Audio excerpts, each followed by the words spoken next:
Thank you for joining us on this inclement afternoon. An example of how four seasons in one single day, and the day's not over yet, can be expected in May. My old mother used to say, near Caster Cloot till May is oot. Don't divest of any of your outer garments until the end of May. It's not the end of May, but it is more or less the end of the election campaign. An election campaign like no other, in which for a substantial period of the election campaign, those of us who are not in the SNP government were not allowed by law to campaign. We were forbidden to hold public meetings, still are. We were forbidden to address people in the open air, still are. That's why I'm accompanied by my good friends, Jamie Blackett, the leader of All for Unity, and Charlotte Morley, our lead candidate in the Lothian region, John Stanley, one of our top men in central Scotland, and other colleagues who are standing on our list in both regions. But the public, of course, cannot be here. We were only allowed to knock on doors from the 26th of April, and we were not allowed to deliver leaflets through doors for the first part of the campaign. I know that because we had to pay a very substantial sum of money to the Royal Mail to get them to deliver it for us.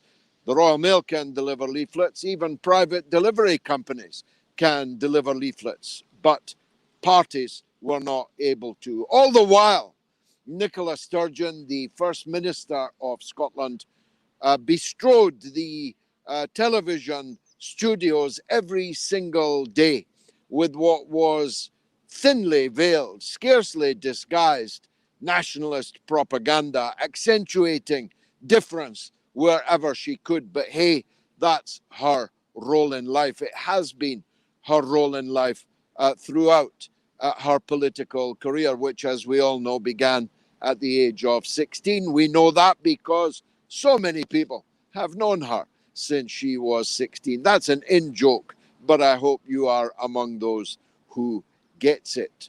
It is now more or less the end of the campaign. Polling begins in the morning, and so we are gathered here to make a last-minute appeal to people to save our Scotland. We believe that another 5 years, bringing to 20 years of one-party rule in Scotland, would be a profoundly unhealthy outcome. Profoundly unhealthy, whoever the party was, whichever party in a democracy was in power for 20 years would be unhealthy. When that party has as its sole purpose the ripping apart of the country, the erecting of a hard border with England, the sowing of division, not just actually against English people, that's very bad. But even worse is the sowing of hatred against those of us who don't want to see the partition of our beautiful island. Those of us who don't want to see the country broken up are treated as the enemy within. And don't think I'm exaggerating, because last night, again, I had two police officers in my private home for the second night in succession, for hours, taking statements about yet more threats to murder me. It's quite funny, if it weren't so dangerous. The SNP and its House organ, the National, said at the beginning they were just going to ignore me. Now, at the end of the campaign, their supporters are just trying to murder me.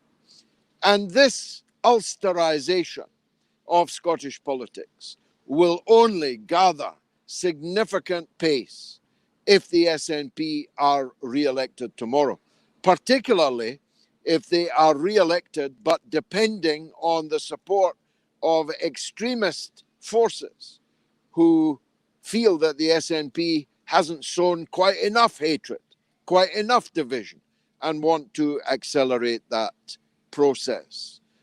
Do not wish for that. Do not facilitate that. Don't give them the opportunity tomorrow to take Scotland further down this dark and dangerous road. It's a low road. It brings out the worst in us. It brings out the worst in nationalist fervour, which could spin out of control and could become very dangerous indeed. And the fact that police officers are having to guard this event here today is further example of that. Now, behind me is the Scottish Parliament.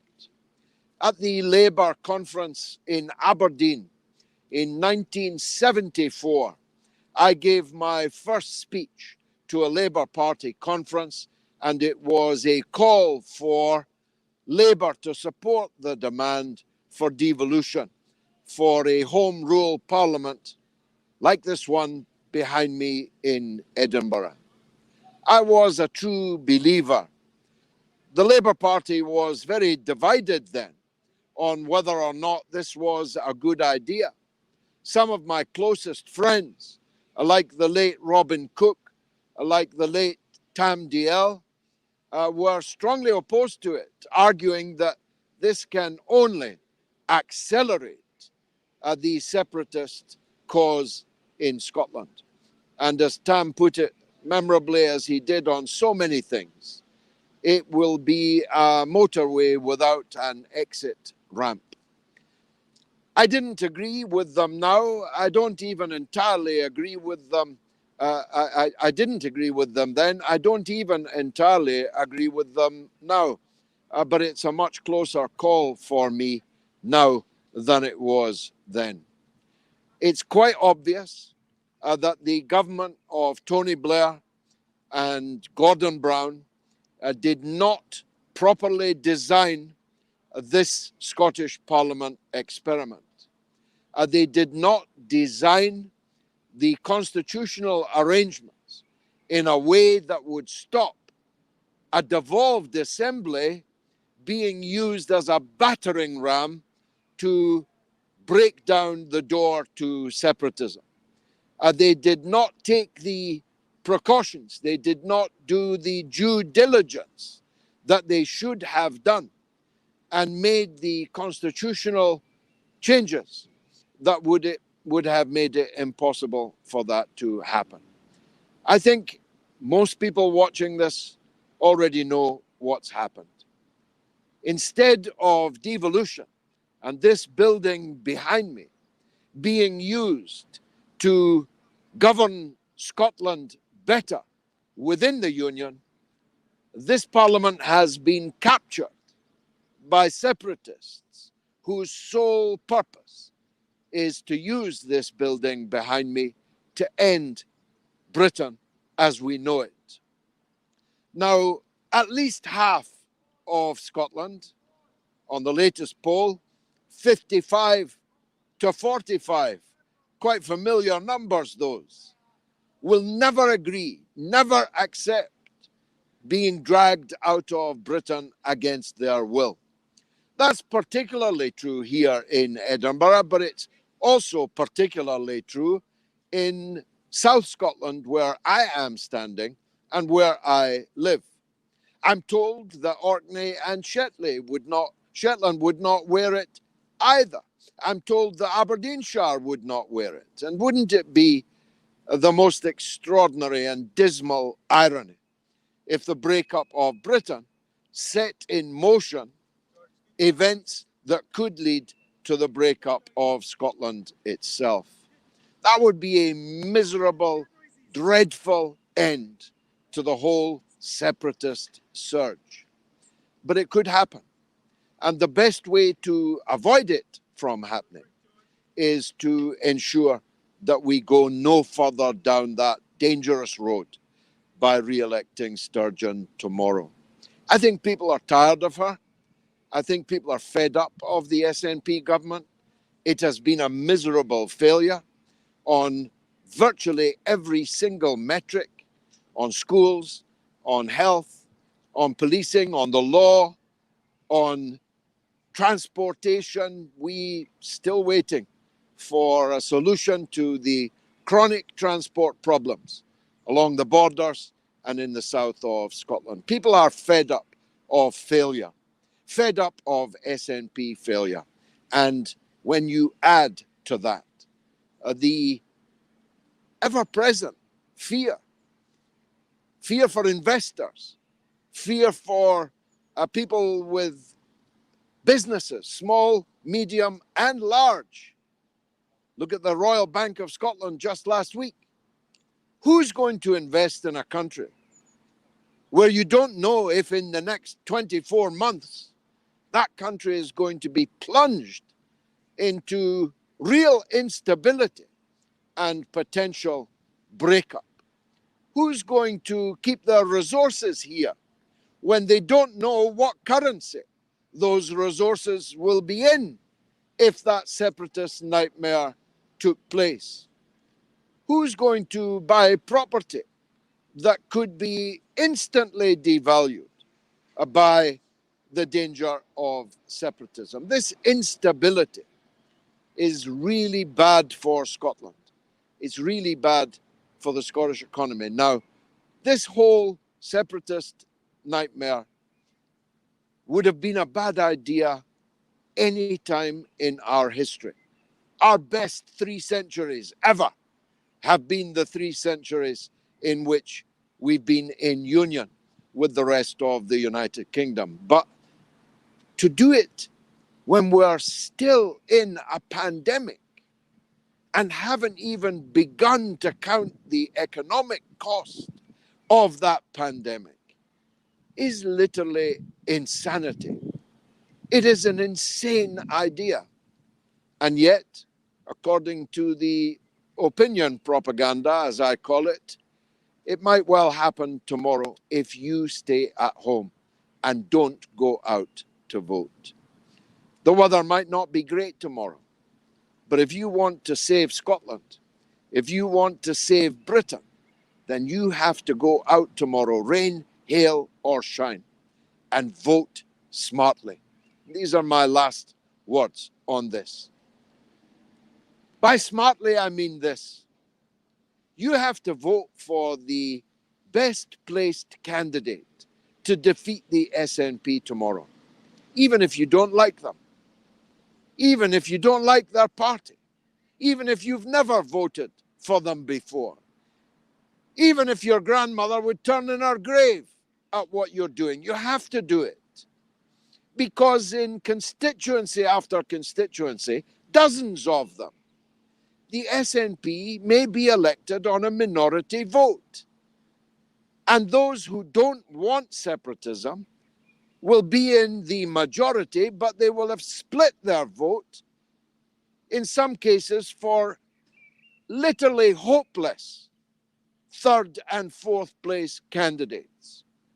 In Edinburgh Central, for example, Agnes Robertson, the next leader of the SNP, cannot win unless the anti-SNP voters split their votes across no-hope candidates, fighting for 3rd place rather than 4th place. Don't be silly. Vote for the Conservative in Edinburgh Central to make sure the SNP don't capture the seat. Ditto in Glasgow South Side. Who in their right mind would vote for the Conservatives or the Liberals rather than for Anna Sarwar, the Labour candidate, when the prize is the defeat of Nicola Sturgeon herself? This is not rocket science. Vote smart. On the lilac or purple ballot paper, vote for the person best able to defeat the SNP. But on the orange, peach-coloured ballot paper, if you want to super glue the union, if you want to lock down the union, if you want to finish this never-ending you need to give your vote to us. That's a matter of mathematics. Don't listen to the siren voices trying to lure you onto the rocks. 2 votes for us, please. That is psephological, electoral, mathematical nonsense. It doesn't work. It didn't work last time, didn't work the time before that, didn't work the time before that, and will not work this time. Vote smart on purple and vote all for unity on the orange ballot paper, and you will maximize the British Union support in the outcome of this election. Now, the next speaker is the leader of All for Unity. He's a farmer in the southwest of Scotland. He's a former army officer who saw action and danger all over the world. He's a thinker.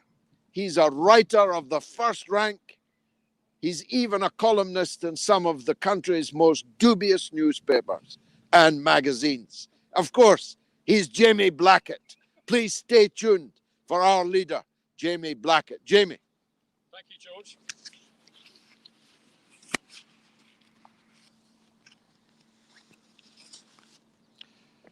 Thank you, George. Well, here we are, the last day now, the last opportunity for 5 years to change Scotland, and where else but outside Holyrood. The wee pretendy parliament, as Billy Connolly once famously called it, the shortbread Senate. I don't like it when people denigrate our parliaments, because it shames us as a nation when they do. But they only do that because there is some truth in the fact that it doesn't work. It doesn't work for the people of Scotland because it's led to the centralisation of power under one small cronyist clique of people who believe in the breakup of Britain, and cynically, maybe they only really believe in the breakup of Britain as there's something that they can sell to their followers to keep them in power. Certainly, they're unable to make a case for separation. They don't know what currency they would use. They don't know what they would do about the hard border that would be inevitable between Gretna and Berwick, that would destroy farming businesses like mine. And not only is it an architectural disappointment, it also fails as the cockpit of the nation, because the debate there spawns hatred and division in Scottish society. My friend George Galloway has had to put up with threat after threat, some of them orchestrated by senior members of the SNP, saying things on Twitter which have led directly to death threats. When we talk about the Ulsterisation of Scotland, George and I talk with some experience. I was on one side of the barricades and he was on the other, metaphorically. I was there as part of the security forces.